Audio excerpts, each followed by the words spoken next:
अस्सलाम वालेकुम नाजरीन, इस वक्त मैं मौजूद हूँ दाता दरबार लाहौर, जहाँ एक दाता दरबार का जो दाता हजवेरीगंज बख्श है उनका जो है ना एक मेला शुरू हो चुका है। ये आपके सामने रौनकें लगी हुई हैं, लीमू शमू का पानी है और ये देखें मखाने मखूने हैं, खजूरें हैं और बड़ा ज़बरदस्त माहौल है। लोग आ रहे हैं जा रहे हैं।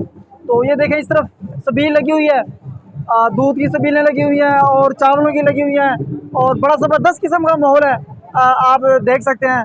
खैर यहाँ अभी जो है ना, यहाँ आते हुए जो हमारे जो लोग वीडियो देख रहे हैं, यहाँ आते हुए अपनी पॉकेट वगैरह ज़रूर संभाल के आइएगा। यहाँ भी थोड़ी देर पहले एक चोरी भी हो गई है और अभी थोड़ी देर पहले, तो ये एक नहीं होती, इसी तरह की सैकड़ों हज़ारों के हिसाब से ये चोरियाँ होती हैं और पूरे पाकिस्तान से ये मेले पे लोग आते हैं। आपको पता है सबसे बड़ी हमारी ये दरबार है, दाता दरबार लाहौर। और पूरा बाहर से जो है ना, ये दरबार के बाहर हर चीज़, मेट्रो शेट्रो बसें गाड़ियाँ हर चीज़ बंद है। हालांकि यहाँ सब कुछ चल रहा होता है। ये देखे सामने ये मेट्रो जो है ना, यहाँ से ये भी क्लोज है, स्पीडो बसें हैं वो भी बंद है, सब कुछ है।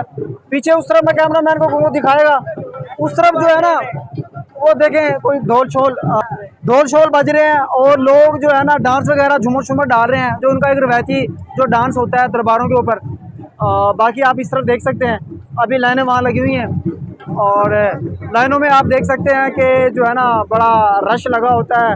और बस क्या कह सकते हैं, बड़े यहाँ हमने बहुत ही खूबसूरत मनाजिर भी हमने कैमरे की आँख ने कैप्चर किए हैं, आपको वो भी दिखाएंगे, वो भी आप लाजमी देखिएगा। हमारे इस यूट्यूब चैनल पे हमारी ये वीडियो जो देख रहे हैं, फेसबुक पे देख रहे हैं, यूट्यूब पे देख रहे हैं, टिकटॉक पे देख रहे हैं, तो लाजमी हमें फॉलो भी कीजिएगा ताकि हम आपको हर चीज़ दिखाएं, आपको लाहौर का कल्चर भी दिखाएं, ये मेले भी दिखाएं, लाहौर शहर भी दिखाएं, पॉलिटिक्स के बारे में बात करें, हर लिहाज से हम बात करते हैं अपने व्लॉग्स के अंदर। ठीक है, आप जितने भी दोस्त लाजमी हमें सब्सक्राइब फॉलो कीजिएगा।